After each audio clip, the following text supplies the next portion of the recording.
మంచి ఆహారంతో పాటు కావాలి స్వచ్ఛమైన నీరు. అదే సనాతన్ జల్. వివరాలకు 8919763872.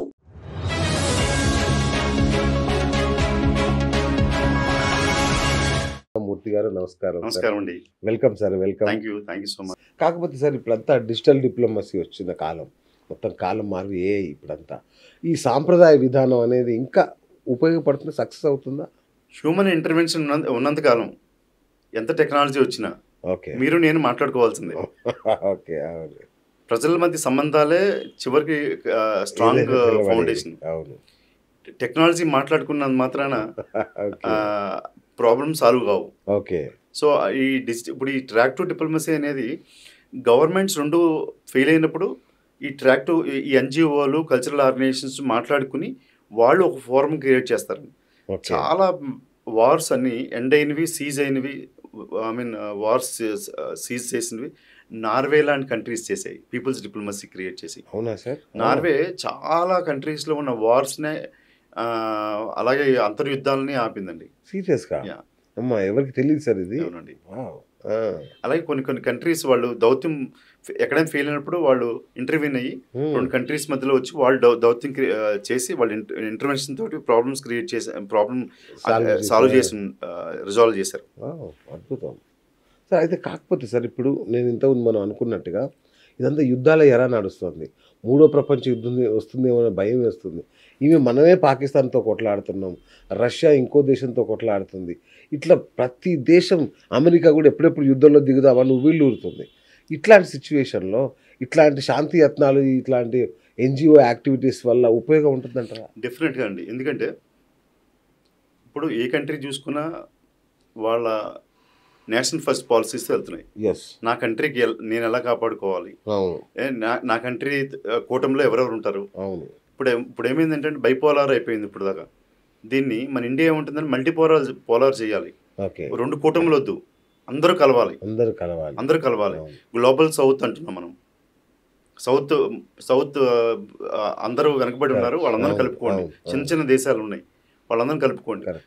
గుత్తాధిపత్యం వద్దు. ఒక దేశం వేరే దేశాన్ని కొట్టడం, ప్రపంచీకరణ మా దీంట్లో విస్తరణవాదం వద్దు అని చెప్పేది ఒక ఏకైక దేశం మన ఇండియా. మనం ఎవరి మీద యుద్ధాలకు వెళ్ళము. భూటాన్ లాంటి కంట్రీ కూడా మనం కూడా ఉంటాం. చిన్నది పెద్దది అని కూడా చూడం. ఇలాంటి మూడవ ప్రపంచ యుద్ధం అంచున ఉన్న ఎవరు న్యూక్లియర్ వార్స్కి వెళ్ళే అంత పరిస్థితి రాదండి. ఎందుకంటే ఒకసారి న్యూక్లియర్ వార్స్ స్టార్ట్ అయితే ప్రపంచాల ఎక్కడ ప్రపంచ పట్టణంలో కనుమరుగైపోతాయి. మనం చూసాం జపాన్లో హిరోషిమా నాగసాకిలో ఏం జరిగిందో. వాళ్ళు ఎన్నో సంవత్సరాలు అక్కడ జనరేషన్స్ పోయినాయి. కానీ వాళ్ళకి ఉన్న ట్రూ స్పిరిట్ తోటి వాళ్ళు మళ్ళీ బయటకు వచ్చి ఇన్నోవేషన్స్ చేసి వాళ్ళు నిలబడ్డారంటే హ్యాట్స్ ఆఫ్ టు జపాన్. అది అప్పటి కాలం. ఇంకా ఈ కాలంలో ఈ విస్తరణవాదం అంచుల్లో పడి ఒక పక్కన చైనా, ఒక పక్కన America, correct, Israel, Russia, Ukraine wars చూస్తే ఇదంతా ఏం లేదండి. ఆయుధ సంపత్తిని మూటగట్టుకోవడం అండ్ ఆయుధాలు అమ్ముకోవడము, అక్కడ ఉన్న మినరల్స్ని, రిసోర్సెస్ని వాడుకోవడం. కొన్ని దేశాలు ఉన్నాయి, వాళ్ళు చేసే పని ఏంటంటే అక్కడ అశాంతిని క్రియేట్ చేయడము, ప్రజల్లో వైరుధ్యాలు క్రియేట్ చేయడము. అశాంతి క్రియేట్ అయిన తర్వాత వాళ్ళందరినీ గుప్పిట్లో తెచ్చుకోవడం, వాళ్ళకి ఆర్మ్స్ ఇవ్వడము, ఆర్మ్స్ అండ్ వెపన్స్ ఇచ్చి యుద్ధాల్లో చేయించడము, అక్కడున్న రిసోర్సెస్ని వాళ్ళు తరలించుకోవడం. మిడిల్ ఈస్ట్లో మీరు చూస్తున్నారు, ఎన్నో దశాబ్దాల గురించి ఆయిల్ రిజర్వ్స్ ఉన్నాయి. అక్కడ ఎంత ఆయిల్ రిజర్వ్స్ ఉన్నాయో అక్కడ అంత డ్రగ్స్, కొకైన్ అన్నీ నడుస్తున్నాయి. అక్కడ అశాంతి నెలకొంది, వాడుకుంటున్నారు అంతా.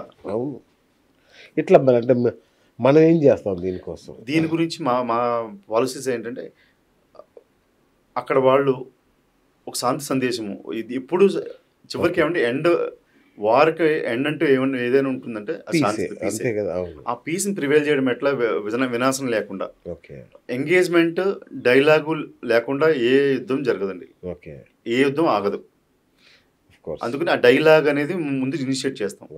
రెండు కంట్రీస్ మధ్య, రెండు పవర్ఫుల్ డిప్లొమాటిక్ క్లబ్స్ మధ్య గవర్నమెంట్స్కి చెప్తాం దీనివల్ల ఇంత వినాశనం జరుగుతుంది, దీనివల్ల ఇంత జీడిపి పడిపోతుంది, దీనివల్ల ఇంత హ్యూమన్ డెవలప్మెంట్ ఇండెక్స్ ఎఫెక్ట్ అవుతుంది, పావర్టీలోకి వెళ్ళిపోతారు, ఎవరికి సరైన తిండి ఉండదు, ఫుడ్ సెక్యూరిటీ ఉండదు. ఇవన్నీ చెప్పిన తర్వాత కూడా వాళ్ళ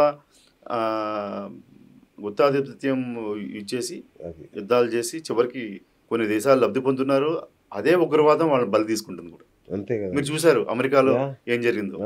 ఇప్పుడు పాకిస్తాన్ లో ఏం జరుగుతుంది చూడండి. పాకిస్తాన్ ఇండియాకి జరిగేది అది. మనం పీస్ అంటున్నాం, మన మీద దాడి చేసిన లోపల వాళ్ళు బలిచిస్తా నా గొడవలతో అది అంతర్యుద్ధం జరుగుతుంది కదండి. ఎవరు హ్యాపీగా లేరు కదా. మీకు లా అండ్ ఆర్డర్ ఎక్కడైతే లేదో అక్కడ కల్చరే పాడైపోతుంది. కల్చర్ ఉంటుంది, పీస్ ఉండదు పీస్. సో అప్పుడు మాలాంటి ఆర్గనైజేషన్స్ ముందుకు వచ్చి క్రియేట్ చేసే పీపుల్స్ డిప్లొమసీ. Super sir. అయితే నా ప్రధాన కోరిక ఏంటంటే సార్, భారత్ విశ్వగురు కావాలని పరితపిస్తోంది. ఈ నేపథ్యంలో మన చుట్టూ ఉన్న దేశాలు ఇండియా, పాకిస్తాన్, చైనా, నేపాల్, భూటాన్, బంగ్లాదేశ్, వీటితోనే మనకు సఖ్యత లేదు. ఏ దేశంతో కూడా మనకు సఖ్యత లేదు. మన పొరుగు వాళ్ళను మనం ప్రేమించకను, లేదంటే పొరుగు వాళ్ళు మనల్ని ప్రేమించలేని స్థితిలో మనం విశ్వగురు ఎలా అవుతాం? ఏమండి, మనం ఎప్పుడు మనకంటూ మనం ఏం ప్రీచ్ చేస్తున్నామో, ఏం మాట్లాడుతున్నామో అది ఫాలో అవుతాం. ఇండియా ఎప్పుడు డివియేట్ కాలేదు మన స్టాండ్ నుంచి. మన నైబర్హుడ్ ఫస్ట్ పాలసీ అనేది మనది. మన చుట్టుపక్కల ఉండే మన విధానాలు మార్చుకుంటాం, కానీ మనం నైబర్స్ని మార్చుకోలేము. న్యాచురల్ నైబర్స్ వాళ్ళు, అంతే కదా. వాళ్ళు తగ్గట్టుగా మనం వర్క్ చేస్తాం. వాళ్ళు ఎలాంటి ఆపదలో ఉన్నా ఫస్ట్ ఉండేది మనమే.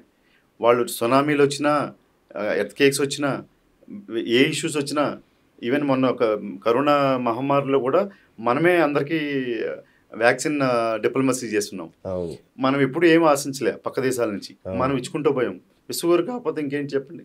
మరి ఒకవైపు మనం ఇలా ఇచ్చుకుంటూ పోతుంటే వాళ్ళు వేరే వాళ్ళని ప్రేమిస్తున్నారు, మీరు వాళ్ళని ప్రేమిస్తుంటే వాళ్ళు వేరే వాళ్ళని ప్రేమిస్తున్నారు. అది పప్పీ లవ్ అండి.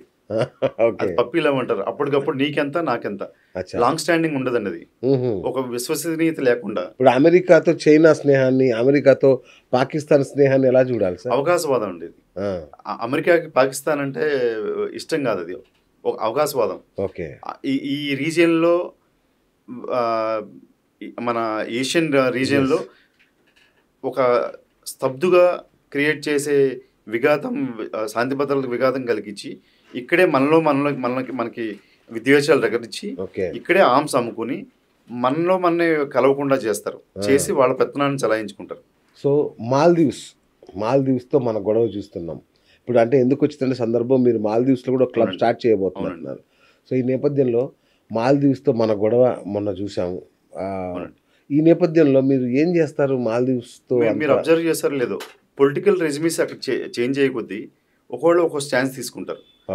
ఒకళ్ళు చైనా స్టాండ్ తీసుకుంటారు, ఒకళ్ళు ఇండియా స్టాండ్ తీసుకుంటారు. మనం ఎప్పుడు మాల్దీవ్స్ని ప్రేమిస్తూనే ఉన్నాం. చిన్న కంట్రీ, వాళ్ళకి ఇప్పుడు కూడా డీజిల్ మన దగ్గర నుంచి వెళ్తుంది. నేపాల్కి డీజిల్ మన దగ్గర నుంచి వెళ్తుంది. ఫుడ్ గ్రెయిన్స్ మన దగ్గర నుంచి వెళ్తుందండి. వాళ్ళంతా ల్యాండ్ లాక్డ్ కంట్రీస్. మాల్దీవ్స్ ఏమో ఐలాండ్, వాళ్ళకి ఎక్కడి నుంచి ఏమి రావు, మనం ఇవ్వాల్సిందే. మనం అక్కడ ఒక రాడార్ స్టేషన్ పెట్టుకున్నాము, మిలిటరీ బేస్ పెట్టుకున్నాము వాళ్ళని కాపాడడానికి, వాళ్ళ ప్రజలకి.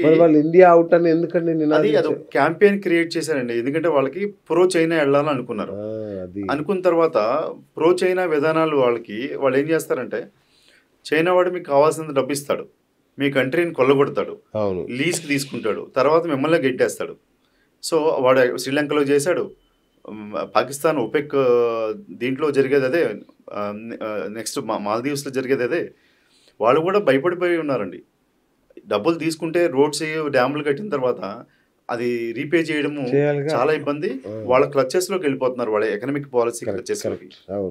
అది సాఫ్ట్ లోన్స్ అని చెప్పి అవన్నీ హార్డ్ లోన్స్ అయిపోతున్నాయి.